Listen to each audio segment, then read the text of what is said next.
என்னங்க ஆபரேஷன் முடிஞ்சு போச்சா? ஆபரேஷன் வெற்றிகரமா முடிஞ்சிடுச்சு. Now please. Take 4. உனக்கு அம்மா இருக்காங்களா?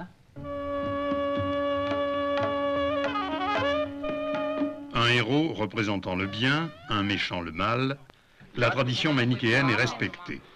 Mais ce qui caractérise le cinéma indien, c'est que le héros n'est jamais un Superman, c'est généralement un faible. Les femmes et les enfants y tiennent les grands premiers rôles.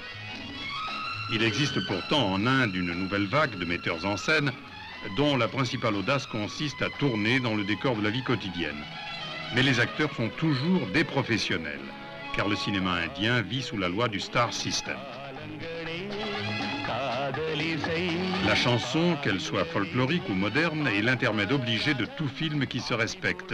Elle est ici interprétée par la grande vedette masculine, en travelling dans les rues de Madras, un des deux grands centres avec Bombay de la production nationale.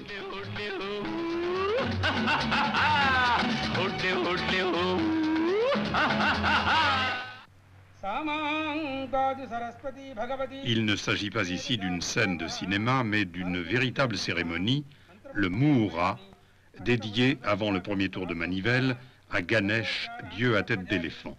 Aucune entreprise artistique ne saurait être menée à bon terme sans l'aide du ciel, même pour des techniciens marxistes. Les dieux, au demeurant, figurent en bonne place avec les héros dans la distribution de nombreux films.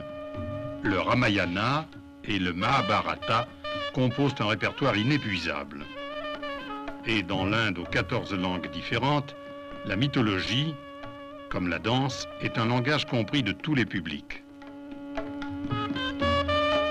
Cette séquence met en scène Hanuman, le dieu à tête de singe, détruisant dans sa colère sacrée une cité maudite de Ceylan.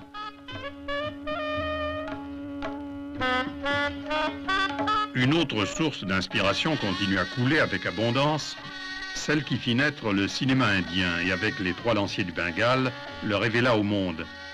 Le film d'aventure et d'action pimenté de scènes de sadisme et de violence ne laisse pas d'émouvoir un public très impressionnable.